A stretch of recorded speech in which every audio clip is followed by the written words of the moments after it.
Halo sahabat Mirai Aset, kembali lagi di Eureka Fact bersama aku Diras. Buat kalian yang mau tahu istilah saham yang pakai nama hewan itu asal katanya dari mana?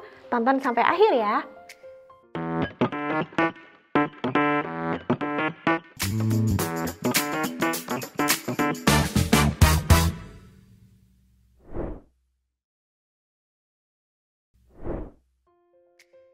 Kalian sadar gak sih kalau banyak istilah di saham yang menggunakan kata hewan seperti contohnya tren pada saham, yaitu disebut bullish dan bearish. Kalau kalian kesulitan nih untuk mengingatnya, itu artinya apa ya? Nah, kalau bullish itu kan berasal dari kata banteng, menyerang dengan tanduknya menyundul ke arah atas. Jadi, tandanya trennya sedang naik. Syarat untuk uptrend atau bullish trend adalah memiliki paling tidak 2 higher high, 1, 2, dan 2 higher low, 1, 2.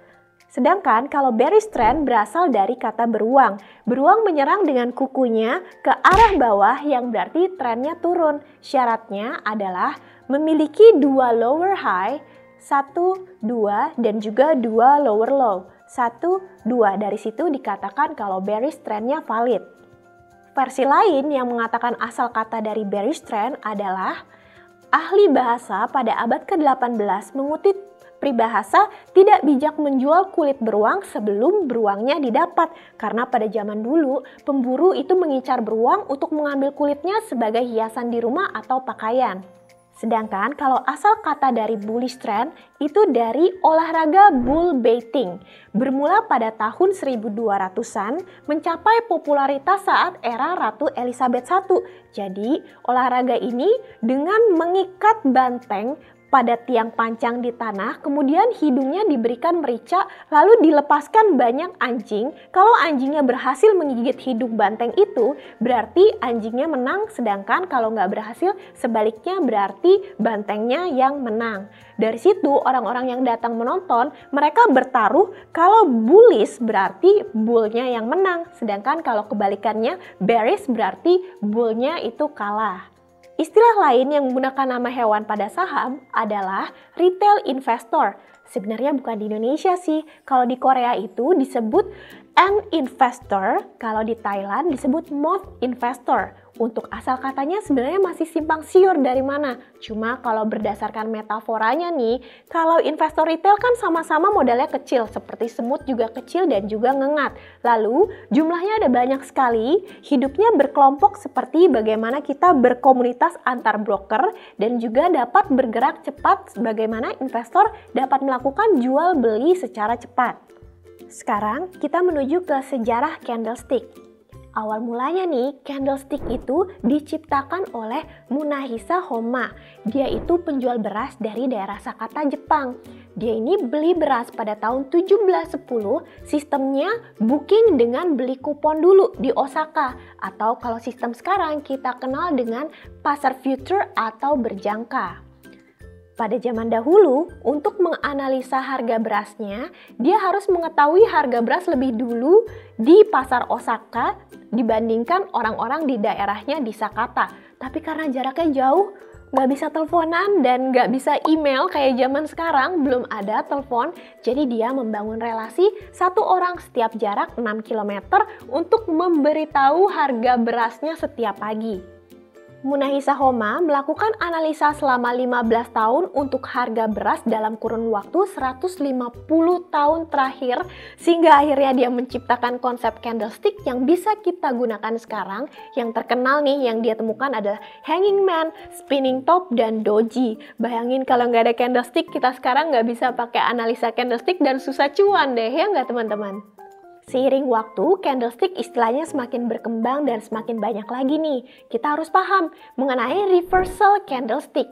Reversal candlestick adalah salah satu indikasi di mana mencirikan bahwa akan terjadi perubahan tren. Kalau bullish reversal candlestick, tandanya tren akan berubah dari turun menjadi naik, contohnya pada deret atas. Sedangkan kalau bearish reversal candlestick, tren akan berubah dari naik menjadi turun, contohnya pada yang deret bawah. Aku mau memberikan contoh satu bearish reversal candlestick yang pakai nama hewan juga nih. Namanya 3 black crow, 3 burung gagak.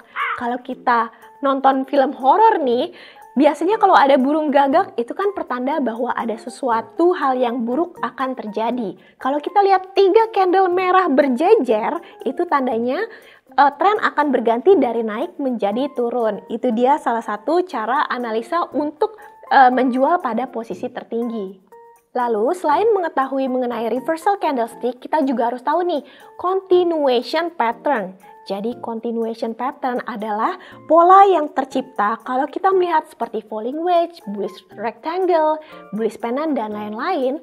Itu tandanya suatu tren akan melanjutkan trennya, tapi lagi pause dulu sebentar. Jadi, kalau mau follow the trend, ini adalah posisi yang tepat untuk mengambil entry. Berikutnya ada jebakan dead cat bones. Istilah ini dipopulerkan oleh salah satu finance analyst di Wall Street namanya Raymond DeFoo. Sayangnya, beliau udah tutup usia sih pada usia 85 tahun. Salah satu kontribusinya pada jurnalisme di bidang saham ketika dia mengatakan, kucing mati yang dilemparkan dari gedung yang tinggi akan sedikit memantul ke trotoar. Meskipun ada pantulan, tetap aja itu kucing mati.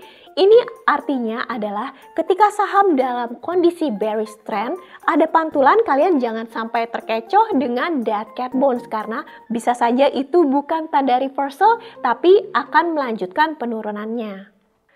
Sekarang kita sudah mengetahui istilah-istilah nama hewan tersebut asalnya dari mana, terus gimana cara pakai tren, candlestick, dan juga pattern. Ini adalah 3 tips paling mudah untuk kalian entry. Pertama, cari bullish trend. Jadi trennya harus naik, ingat trend is your friend. Nomor 2, cari continuation pattern yang berada di dalam bullish trend tadi. Kalau contoh ini nih, di sini ada bullish pennantnya. Kalau patternnya udah ketemu, baru kalian cari nomor 3 candlenya. Jadi cari reversal candlestick. Ada berbagai contohnya ya reversal candlestick. Yang aku gunakan di sini adalah hammer. Bila kita zoom pada area ini, bisa dilihat ada hammer di sini. Ketika hammernya sudah terbentuk, kalau kalian pakai time frame 1 hari, di hari berikutnya kalian bisa entry. Itu salah satu cara entry-nya. Dan jangan lupa pakai stop loss pada posisi garis yang aku gambar putus-putus. Paling tidak stop loss-nya itu minus 4% sampai dengan minus 7% tergantung resiko kalian. Sampai sini dulu tips Eureka Fact kali ini. Jadi kalau kita trading tidak boleh serakah seperti babi ya. Jangan lupa money managementnya. Kalau kalian rasa nih Eureka Fact kali ini bermanfaat, jangan lupa di like dan di subscribe supaya aku semakin semangat bikin kontennya. Saya Diras undur diri dari Eureka Fact. Dadah!